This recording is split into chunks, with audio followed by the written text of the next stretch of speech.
I now possess the power to end hunger. Many people look at Britain as a test case of too much austerity too soon. Well, I don't agree with that analysis, and I guess that would surprise you. To abolish disease, to eliminate crime. Do you regret saying that the people who died in Grenfell Tower were killed by political murder? No, I don't regret that. I was extremely angry at what went on, and I'm a West London MP. This site is not far from me. So, political decisions were made which resulted in the deaths of these people. That's a scandal. To establish a perfectly content, perfectly ordered world, all under the benevolence of my iron will. Underground rapper MF Doom has died at the age of 49. According to his record label, the rapper actually died back on October 31st. No details on a cause of death or why the information was only being shared 2 months later. Have you ever run a country so badly that you killed one of the greatest rappers of a generation? What am I saying? Of course you haven't, unless you're one of the succession of Thatcher clones who've ruled the United Kingdom since the original Demon Queen took power in 1979. But if you are perhaps one of those ghouls who've spent the better part of 50 years destroying every gain made towards creating a more equitable society in Britain since the Second World War, for the sake of enriching the rich and leaving the poor to rot, you might be directly responsible for the death of Daniel DeMille, aka the supervillain rapper MF Doom, and along with him, millions of Brits who died as a result of a country wedded to austerity at the expense of the life of its citizens. In a process with a name like a classic rap record, that being social murder. When thousands of unnamed people fall prey to this disease, it's easy for many to look the other way. They didn't know these people. What if they did something wrong? It's probably a coincidence, right? But when the symptoms of a system designed to cull the poor to keep the rich comfortable ends up ending the life of a superstar? Well, that life can't be swept under the rug and disguised as just a statistic. That becomes international news. So, in the spirit of Doom's namesake, I, Bridget Empire, science and culture correspondent for that Latvian state media outlet, the Daily Telegraph, I'm here to make the case that the world that robbed us of MF Doom must be destroyed. And we at the Daily Telegraph will create a new world out of the ashes, where Doom will have his vengeance. Unfortunately for the world, the rapper that would later be known as MF Doom, born DeMille Daniel Thompson, was born in the UK while his mother was visiting family. This titan of the New York and greater US music scene never got US citizenship, and in 2010, despite having spent the vast majority of his life in America, as an American, he was denied re-entry to the USA. He spent the last decade of his life in the country where he was born, and in the year 2020, the governance of that country collapsed and led to his death. A year ago, there was nothing here. No beds, no equipment, no staff. This is what COVID has brought to the 15th floor at the Royal London. There are COVID patients on every level. 2 floors down on 13E, what was a cardiac and respiratory ward, now changed to intensive care. I'm okay. I have a patient who's probably going to reach end of life soon. So it's quite distressing watching them. Previously a member of the rap group KMD under the moniker of Zev Love X, DeMille adopted the stage name MF Doom in the late 90s after the death of his brother and the breakup of KMD, dubbing himself a supervillain and wearing, as you might imagine, a legally distinct mask that, let's be honest, is Dr. Doom's mask from the Fantastic Four minus the jaw. And he pulls it the fuck off, I'm not complaining. In music circles, his look became arguably just as iconic as the supervillain from which he adopted his mask and his name. And if you've never listened to MF Doom, you owe it to yourself to do so. Go do that now. I mean, watch this video to the end, obviously, so it does well in the algorithm. But then go listen to some MF Doom, and when you're there, think about the concept of social murder and get angry for me, would you? So, not to be a stereotype, but my great musical loves have always been punk and rap. Much like everyone my age who took their teenage aesthetic from Tony Hawk's Pro Skater, who had their political awakening in the early 2000s where the backlash to the Iraq War produced some of the best American rock albums of the decade, which naturally means I'm the exact kind of person to get stupidly into the other extremely political music genre once I was actually old enough to buy it, after getting thoroughly embarrassed trying to buy 50 Cent's first album when I was 13. My love of rap especially kicked back into gear when I was assigned 80s hip-hop as a case study when studying for my music technology A-level, and had to critically analyse the music of NWA. Yeah, that'll do it. I got into MF Doom, however, embarrassingly late. Although given most of my friends back home are metalheads, that's not entirely surprising. What I couldn't have known as I was freaking out hearing rap snitches for the first time and wondering how I'd missed out on this for 15 years, was that only a few short years later, MF Doom would be dead, and that my government would be the party responsible. In a moment of haunting poetry, despite proudly identifying as a New York rapper and having no memory of his early years in London, born to Trinidadian and Zimbabwean parents, MF Doom, an icon of the American rap scene, was both born and died in England. Underground rapper MF Doom has died at the age of 49. According to his record label, the rapper actually died back on October 31st. No details on a cause of death or why the information was only being shared 2 months later. The circumstances surrounding the death of MF Doom were questionable. Doom died at St. James's University Hospital in Leeds in October 2020, at the height of the COVID lockdown, suffering from respiratory issues, as you might expect given the events of the time. However, he did not die from these issues. He died instead from a reaction to a blood pressure medication. His cause of death would not be announced for another 3 years. I remember hearing about Doom's death in 2020 and I was shocked, obviously. He was only 49 years old, but it was 2020. People were dying from COVID all the time, as they are still now, albeit in reduced numbers. But it's important to note that not everyone dying in hospital during the height of the pandemic was dying strictly because of COVID. Decades of austerity, especially brutal since the coalition government in 2010 and the government since, crippled the capacity of the NHS to deal with a crisis such as the pandemic, despite warnings for decades about the horrors that would result from cutting out all the slack in the service, getting rid of staff, hospital beds, entire hospitals, to reduce costs at the expense of people's lives. Successive Conservative governments insisted on cutting the NHS to the bone, and given our current health secretary has taken money from private healthcare firms and far-right think tanks and keeps repeating that the NHS must reform or die, this isn't a problem that's going to get better anytime soon. The NHS, crippled by a state obsessed with austerity and allergic to the concept of long-term planning, could not cope with the crisis it faced in 2020 and the years beyond. And over again, we saw how it struggled, facing potential collapse over and over, at the very time we needed it to be the strongest. That is the NHS that had MF Doom's life in its hands in 2020. And every day I come in, I feel like I'm doing my bit to sort of move it out the way, to end it. Doesn't feel like I'm getting anywhere at the moment, but that's how I try to face each day, each shift.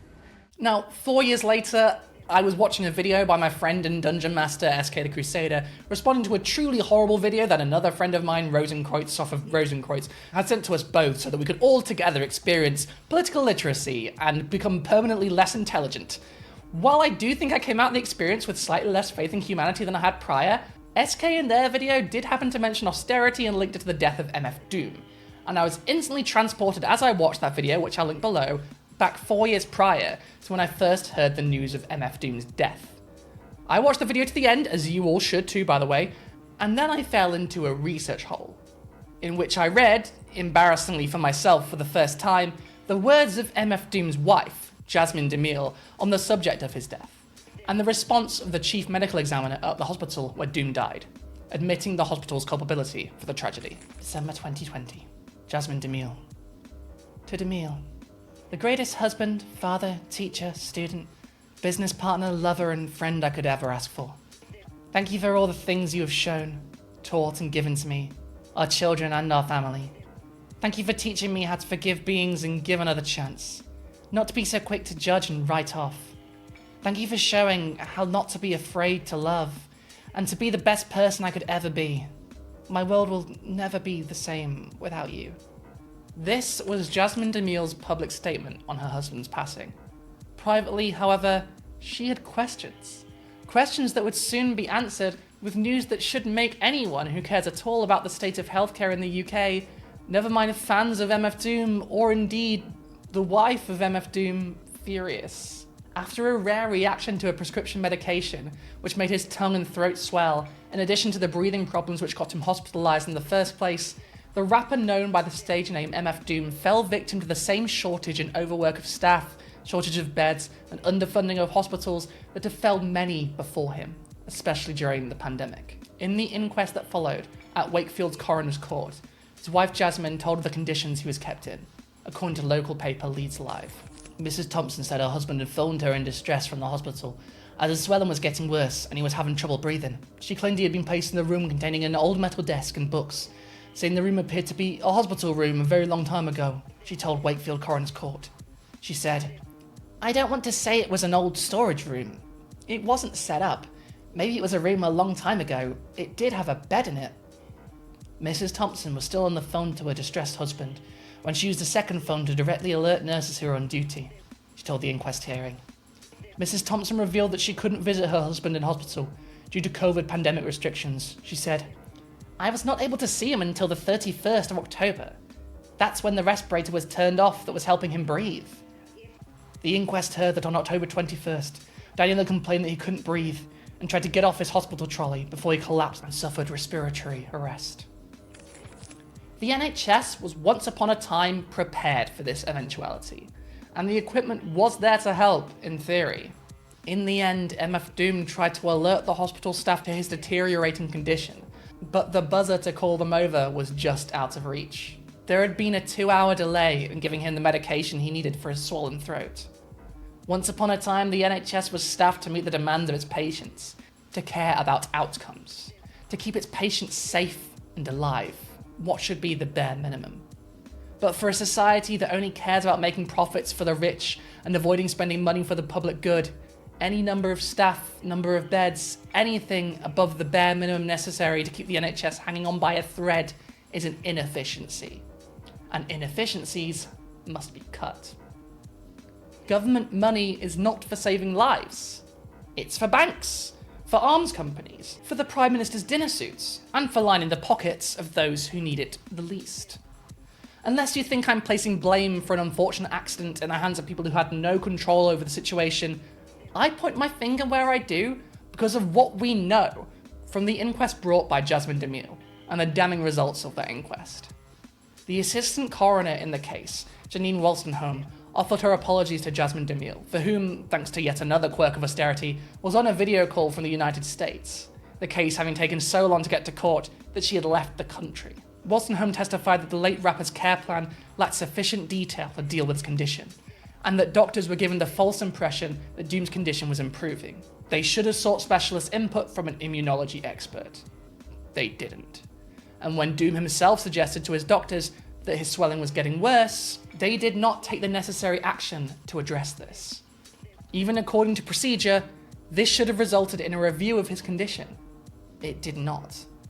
And when it did indeed get worse, the staff were not around to help. And the buzzer that would in a better funded NHS have been a staff member keeping watch for just this eventuality was just out of reach. But determining the cause of Doom's untimely death would not bring him back, nor would it result in any change in policy. The British government watched this happen and decided that this was acceptable. Nothing would change. The only thing they could offer was an apology, in the form of these words of the Chief Medical Officer of the Leeds Teaching Hospitals NHS Trust, Dr. Hamish McClure. I would like to offer our sincere condolences to Daniel's family, friends and fans at this difficult time. I apologise that the care he received was not to the standard we would expect. Following his sad death, we undertook a serious incident investigation, and the report has been shared with Daniel's family. As a result, we have put in place a number of actions, and the wider learning from what happened is to be used as a teaching topic in a number of different clinical specialities. We also support the coroner's recommendation for clearer national guidance and awareness in this area. And in the following year, nothing has changed. Not by accident, not due to incompetence, but on purpose. For the same reasons that in 2017, a block of flats built with flammable cladding to save on costs burned to the ground, killing 72 people and injuring 70 more. The same problem, even greater scale. And the response was much the same. Some politicians apologised. An inquiry was set up that finished literally this year, almost a decade later. Some politicians blamed the residents for simply not outsmarting the fire. The tragedy came about because of the cladding. leading to the fire racing up the building, and then was compounded by the stay put policy. And it seems to me that that is the tragedy of it, that the more one's read over the weekend about the report and about the chances of people surviving, if you just ignore what you're told and leave, you are so much safer. And I think if either of us were in a fire, whatever the fire brigade said, we would leave the burning building. It just seems the common sense thing to do, and it is such a tragedy that that didn't happen, but I don't think it's anything to do with race or class. But action was not taken. Many of those displaced by the fire are still without permanent housing. And despite calls for justice for the victims, for changes in policy, and horror at what our austerity-obsessed government allowed to happen, it took 6 years for anything but simply banning the use of combustible materials in buildings over 18 meters in height, which you would think would already be extremely illegal, to be done to ensure this can never happen again. And, according to the Royal Institution of British Architects, even then, the guidance issued to try and put a sticking plaster over this whole ordeal is not anywhere near enough. Before the flammable cladding was banned, it was found that this highly flammable material that made it possible for the Grenfell Tower fire to be the catastrophe it was already built into hundreds of high-rise buildings and people's homes across the UK. Because while it may make your home into a death trap, it saves developers a little bit of money. And that money was necessary for the developers' profits. And that, in the end, is the goal of capitalism. Increasing profits, no matter the cost, forever. And you might notice something else that links these two stories too. Had MF Doom been instead, say, Robbie Williams, his treatment might well have been entirely different. Black people famously face worse health outcomes than white people. According to a study by the Annual Review of Public Health, black people and other ethnic minorities receive fewer procedures and poorer quality care than white patients. And that's not even mentioning active discrimination, wherein black people are assumed to be okay when they are very much not, and their pain and illnesses are downplayed by medical professionals.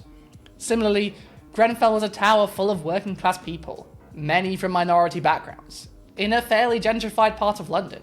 If this were a house full of rich people, full of white people, if it were not convenient for an area of London that would really rather not have poor people around to avoid keeping the residents safe, even rehoming them within the area, which turns out to have been difficult for reasons, well, things might have been handled differently. As an article for OK Player outlines, the deaths of not just MF Doom, but a number of rappers in the UK and the US could have been avoided if healthcare professionals were better educated about the specific healthcare needs of black patients. The tragic passing of MF Doom, Prodigy and Zombie have been difficult for the hip-hop community to process, with there still being so many unanswered questions about how these rap legends left us. While no one is suggesting that the US or UK healthcare systems have vendetta against rappers specifically, the one thing that seems to link these deaths together is hospital staff, unequipped to treat illnesses specifically linked to the black community. Doom, for example, was treated with ACE inhibitors, which are known to have adverse effects on black patients. His doctors refused to get specialist input about his condition from an immunology expert, seemingly confident enough in their own training.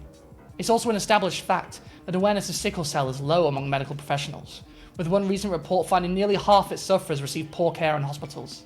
Lastly, according to research by the National Academy of Medicine, black people experience lower levels of healthcare quality across virtually every therapeutic mental health intervention available in America. While the deaths of Irvo Otino and Olaseni Lewis have shown a pattern of black men dying after being restrained with excessive force within US and UK hospitals, the poor treatment these three men received is tragic and unnecessary, said Linda Villarosa, the writer behind the book Under the Skin: Racism, Inequality and the Health of a Nation. Medical treatment and care has long been centered on the experience of white research subjects and white patients, and treatment is marred by the lack of black researchers. Doom's providers should have known, from his records, that the medication he received was not right for him. But this is not solely about discrimination. Though it plays a role, this goes deeper. The cause of both MF Doom's neglect by a healthcare system on its knees and a planning system that allows residential buildings to be infernos in waiting is rooted in the very ideology of the country. As the article I just quoted from continues, one opinion that has consistently been expressed on social media around Doom's death has been the idea that the UK's Conservative government is somehow responsible, with their decades of cuts to the country's NHS resulting in pandemonium and stretched staff unable to cope with influxes of new patients. Joanna Sutton-Klein, an emergency medicine doctor based in Manchester, England, said that the NHS had been put under significant pressure. British austerity has made NHS hospitals a more desperate place, something compounded during the COVID-19 pandemic, where staff were stretched way beyond their pay grades.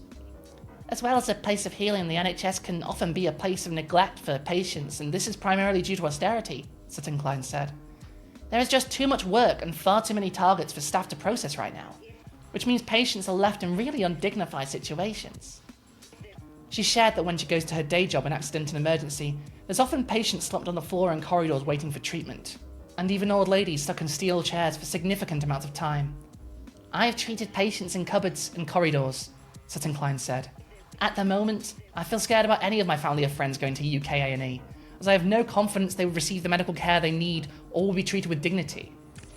I definitely think that austerity affects the groups that are already oppressed even more, she added. While I cannot comment specifically on Doom, to me it feels there is an opportunity here for doctors to take a more active steps to learn more about treating different populations. It is a frank and honest admission from someone on the inside, which gives a unique window into the chaotic scenes Doom might have found himself in after being admitted to an A&E at an NHS hospital. Last year, a review by the NHS Race and Health Observatory, published in the British Medical Journal, found overwhelming, stark, widespread and long-standing inequalities that people from ethnic minorities in the UK experience during their access to healthcare and outcomes. These problems occur at every stage of life, from birth to death, while they are rooted in experiences of structural, institutional and interpersonal racism. One particularly concerning passage from the report read, "For too many years, the health of ethnic minority people has been negatively impacted by a lack of appropriate treatment for health problems by the NHS, poor quality or discriminatory treatment from healthcare staff, and delays in or avoidance of seeking help for health problems due to fear of racist treatment from NHS healthcare professionals." Austerity has crippled every public service in the country. But nowhere is it more horrifying to see than in the way its effect on the NHS led to pointless death. Thousands dying when they could have been saved if only the British healthcare system cared more about patient outcomes than corporate incomes. This is what social murder looks like.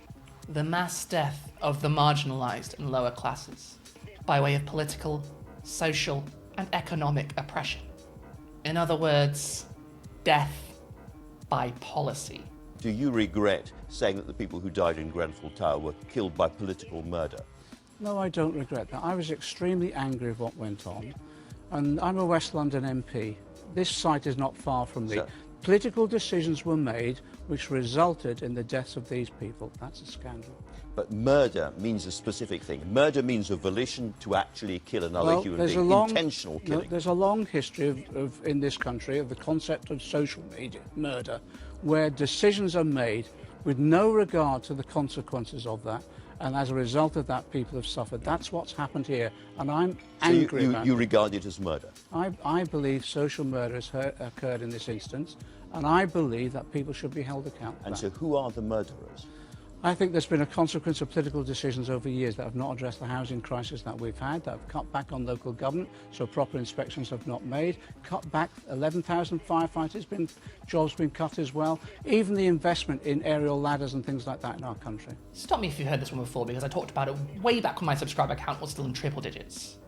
In the aftermath of the Grenfell disaster, then Labour Shadow Chancellor, back when it looked like we might actually have a left wing in this hellscape of a country, John McDonnell said on the Andrew Marr show on the BBC that people killed in Grenfell were killed because of political decisions. By, in the words of the man himself, social murder. This was the first time that I, and I imagine many people of my age, heard this term. But in the wake of Grenfell, its meaning was clear. As was how right McDonnell was to invoke it.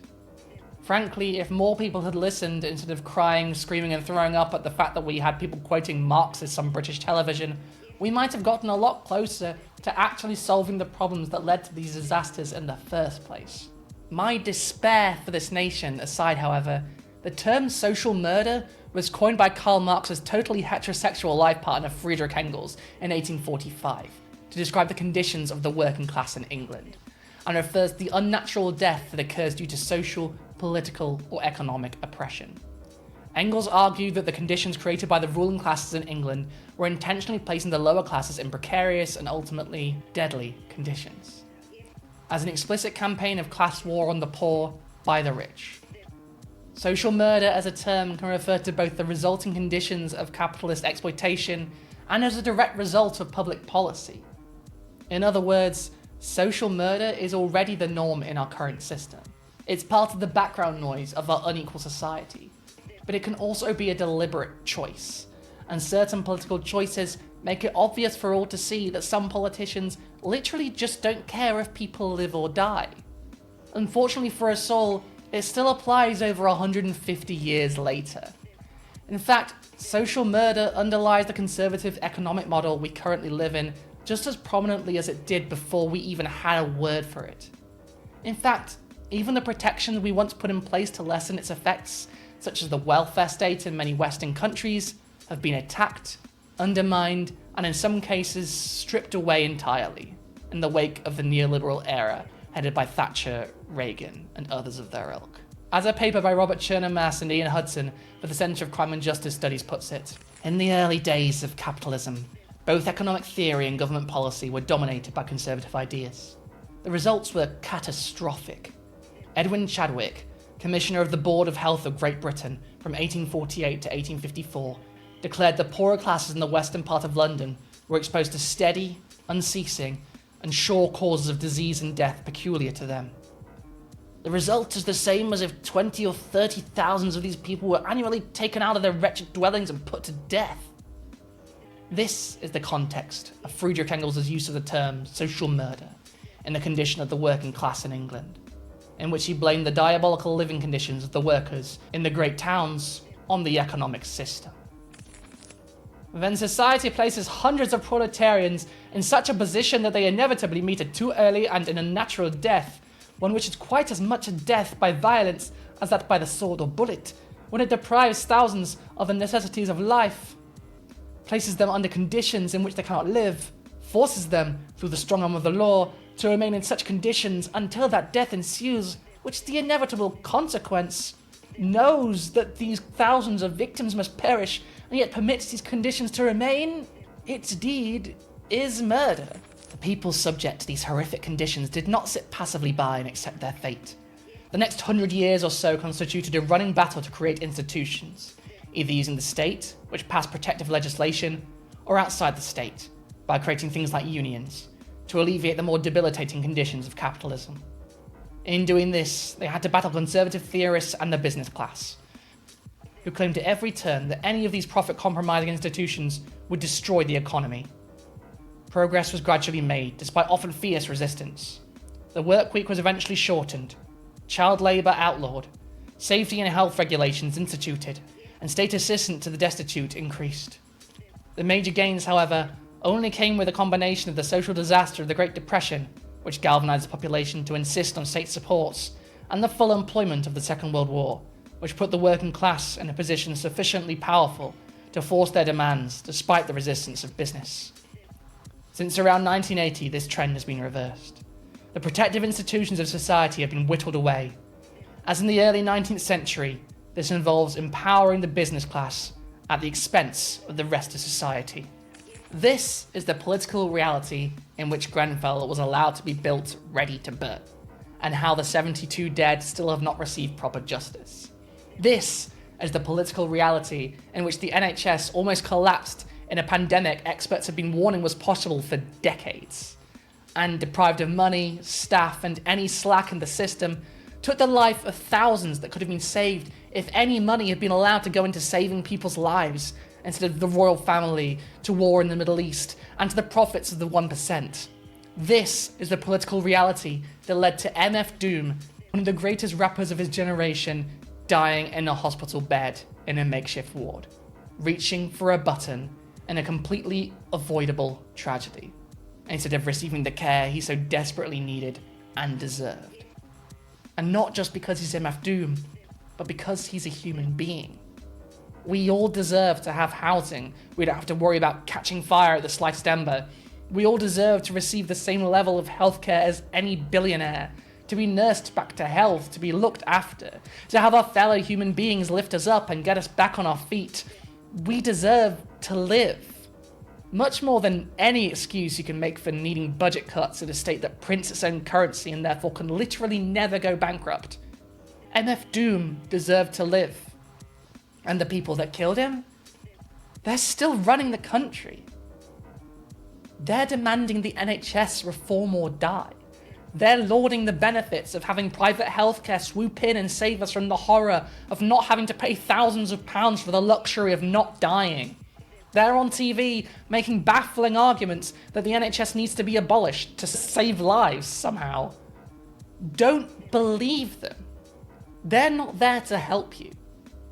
They are the harbingers of social murder. Budgetary cuts that are made to end the lives of the poor and the vulnerable.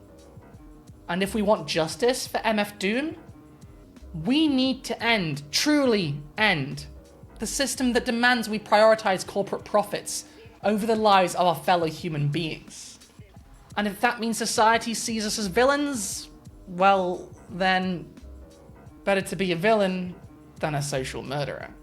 Keep your battery charged. You know it won't stick, yo. And it's not his fault you kick slow. Hey, thank you for watching this video all the way to the end. If you like this video, why not give it a like, leave a comment, subscribe, share it with all of your friends, because that helps. I'm unfortunately poor, as always. I don't know why I say that as if it's news to you, but it's true. So if you have coins, me want the coins. Please give for out of debt me. Big overdraft minus £2,000. Very bad. Would like to be at least 0. Yeah, that's. I won't get overdraft fees by £0 in my bank balance, to be fair. Anyway, you can give me one-time donations and coffee or PayPal, links below as always. Or if you want some better shit, sign up to my Patreon or my YouTube membership, where you get early videos, access to the members-only Discord, my Nintendo Switch friend code, and exclusive content such as long-form interviews with the cool people over at Princess Weeks, Rose and Croix, and Just Agenda. Those are just their names. In addition to all that good stuff, you'll also, if you sign up, get your name read out at the end of each video, just like these mad villains. Based Finger, Madeleine Aguirre, Ben Murphy, Lex Phoenix, Enter Crisitz, Janelle, Miradees, Jade, Senior, Boa James W, Marvin Orr, Tamsin, Bob the Builder, 5445554, Deborah Laboon, Vegas, Zilzathenium, Vince Whitaker, Amelia Unchained, Sarah Jason, Haig, Frank McManus, Susan Foster, Helena Rial, Sierra Whiskey, Arestria, Ali Catgirl, John N, Scully, Jan, Lloyd Luciente, Jason Cribbett, Shield Dayton, Ron Podolski, Casual Observer, Manta Ray, Courtney Burmack, Sleepy Slug, Philippa Tabrugga, Soma Pigler Brain, Douche, Artie Wolf, Greg Noble, Deanna McMillan, Caroline Regalado, Alexandra Lilly, Howard Lott, Nerania, Scarjan, and Joey Cobalt. Yeah. Can you tell I've had 2 cans of Monster in the last hour? Oh, Jesus. All right. Goodbye. Just social murder bad. Listen to MF Doom. That's my plug. MF Doom. Plugging MF Doom. Famous person who you need to check out. MF Doom. Acting like he didn't have more support than I have. More notoriety, I mean. But, you know, if you haven't, good time to start. Never too late. All right, see you, bye.